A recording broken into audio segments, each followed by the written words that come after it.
நீங்க உலகத்துல எல்லாமே கலாட்டா நடந்தா ரவுடி பேர் இருந்தா நீங்க போலீஸ்ல கம்ப்ளைண்ட் கொடுப்பீங்க. போலீஸ் வந்து ரவுடியை அடிச்சு புடிச்சு கொண்டு போகும்ல. போலீஸ் வந்து என்ன சொல்லுதுன்னா குண்டர்கள்லாம் உள்ள வந்து உங்க அடிக்க போறாங்க, கூட்டம் போடாதீங்க. இந்தியாவிலே பாதுகாப்பான மாநிலம் தமிழ்நாடு தான், நம்புங்க. சார் இந்த மாதிரி கூட்டணியில பங்கு, ஆட்சியில பங்கு, அதிகாரத்துல பங்கு நீங்க இந்த நிகழ்ச்சியை நடத்துறீங்க. ஆனா தமிழ்நாடு காங்கிரஸ் கமிட்டி தலைவர் என்ன சொல்லியிருக்காரு, அந்த போல இந்த குரல்லாம் எழுப்ப வேண்டாம் அப்படின்னு காலையில செய்தியாளர் சந்திப்புல சொல்லியிருக்காரு. அப்போ உங்களுக்கு என்னன்னா காங்கிரஸ் என்ற அடிப்படை புரிந்து கொண்டாலே போதும். இந்த நாட்டுல எவனுமே அடிமை இருக்கக்கூடாதுன்னு போராடின கட்சி இந்த கட்சி. எவனுக்கு அடிமையா இருக்காது. வேற எங்க பேசலாம் சொல்லுங்க. சரிங்க சார், சொல்லிட்டீங்கல்ல. தமிழ்நாட்டில் மனுநீதி சோழன் ஆட்சி நடக்குன்னு யார் சொன்னா? பொதுவெளியில் சொன்னாரா இல்ல ரூமுக்குள்ள சொன்னாரா? தமிழ்நாட்டில் காமராஜ் ஆட்சி நடக்கு சொன்ன அயோக்கியன் யாரு? அவன் பொதுவெளியில் சொன்னானா தனியில சொன்னானா? எங்களுக்கு உத்தரவிட எவனாலும் முடியாது. நான் தான் சொன்னேன், காங்கிரஸ் சுதந்திர சிந்தனையாளர் கூடாரம்.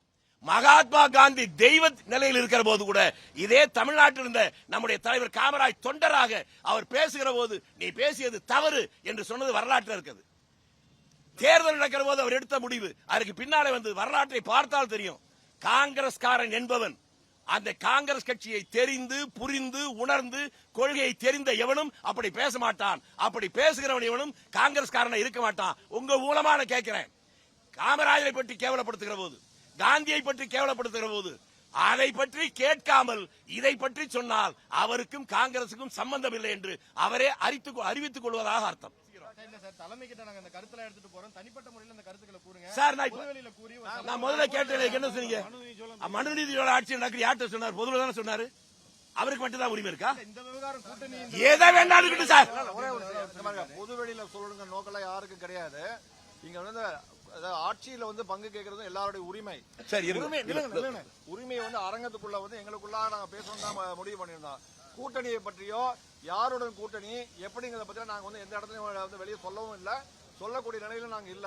இதுக்கு எங்க அகில இந்திய காங்கிரஸ் கமிட்டி தலைமை தான் சொல்லும். பட் எங்களுக்கும் பர்சனல் ரைட்ஸ் இருக்கு இல்லையா? எங்க உரிமையை ஒரு அரங்கத்துக்குள்ள பேசுறது கூட விடமாட்டேன்னு சொன்னாங்கன்னா அது எப்படி சரியா இருக்கும்? எங்க உரிமையை நாங்க அரங்கத்துக்குள்ள தான் பேசுறோம், பொதுவெளியில பேசுறோம்னு சொன்னா பொதுவெளியில பேச வேண்டிய நிலைமையை வந்து உருவாக்குனாங்க.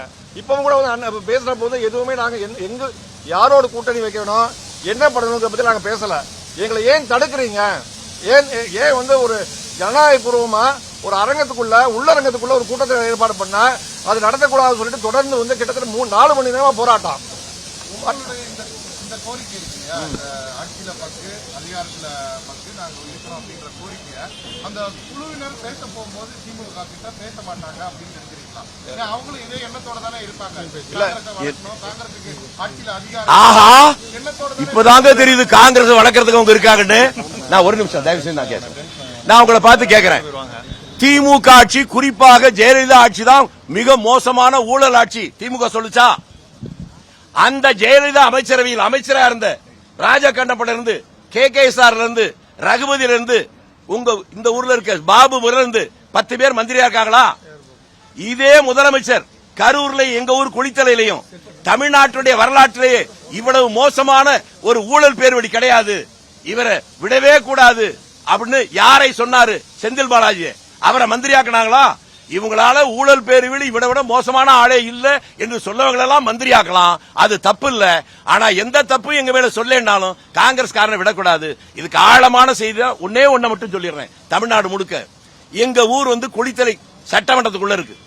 குளித்தலை ஒரு நகராட்சி, 2 டவுன் பஞ்சாயத்து, ஒன்னு மேட்டுமருதூர்னு பேரு, இன்னொன்னு நங்கவரம்னு பேரு. அந்த மேட்டுமருதூர்ல ஒரு சீட்டும் கொடுக்க மாட்டேன்டாங்க. குளித்தலையில ஒரே ஒரு வார்டு கொடுக்கிறேன், நங்கவரத்துல ஒரே ஒரு வார்டு கொடுக்கிறேன்.